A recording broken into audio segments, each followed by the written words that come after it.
I'm going to share with you the most important habit that you could ever learn in your life. And no, it's not something like meditate, exercise, or get up early. This is something that I have not heard anyone talk about. And I'm going to tell you what it is by sharing with you a quick 2-minute story.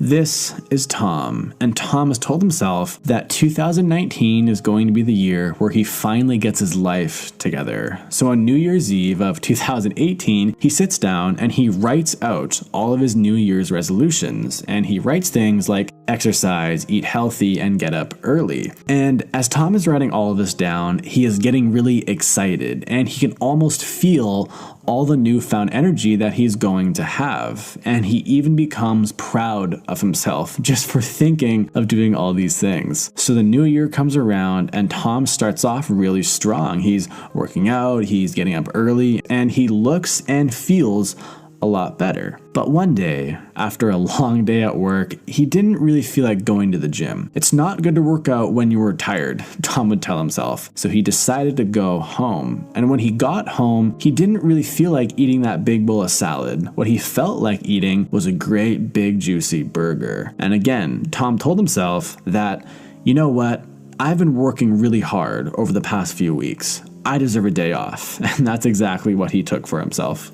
And over the next few weeks, Tom's good habits started to slow down. He started to sleep in a little bit. He would skip a gym session here and there. And then fast forward another few weeks, and almost all of Tom's good habits are gone. And he basically ended up exactly where he started. Personally, I can totally relate with Tom, and I'm guessing at least some of you probably can too. And the question is, why did Tom not stick with his good new habits? And the main reason why Tom and why most people don't stick with good new positive habits is because they don't possess the most important habit, which is something called commitment. And the definition of commitment is an engagement or obligation that restricts freedom of action. So that means you no longer have the freedom to do anything else once you commit to something. So you might be asking yourself, well, how do I really get this commitment thing? And there honestly isn't a really simple answer to this, but the best answer that I can give you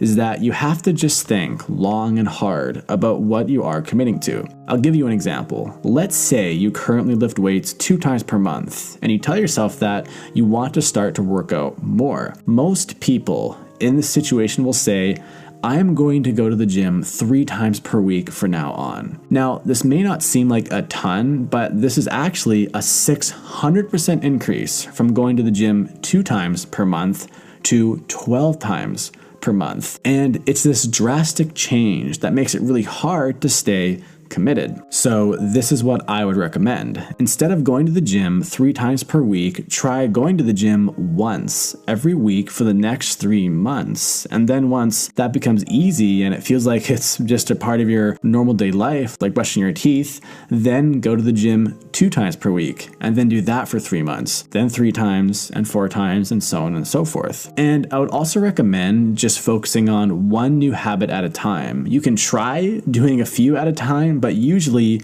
you'll end up exactly like Tom. But if you really do feel like you can take on more, then go for it. But the key thing here is to always stay committed. It's really important to never ever go back in your commitments, because if you cannot honor your commitments, you simply won't get to where you want to go in life. Creating great habits is kind of like building a house. Imagine that all of your habits are like bricks that you stack on top of one another, and the commitment is like the glue that holds all the bricks in place. It's kind of fun and easy in a way to just kind of stack up bricks on top of one another, and then we imagine this amazing looking house that we are going to build.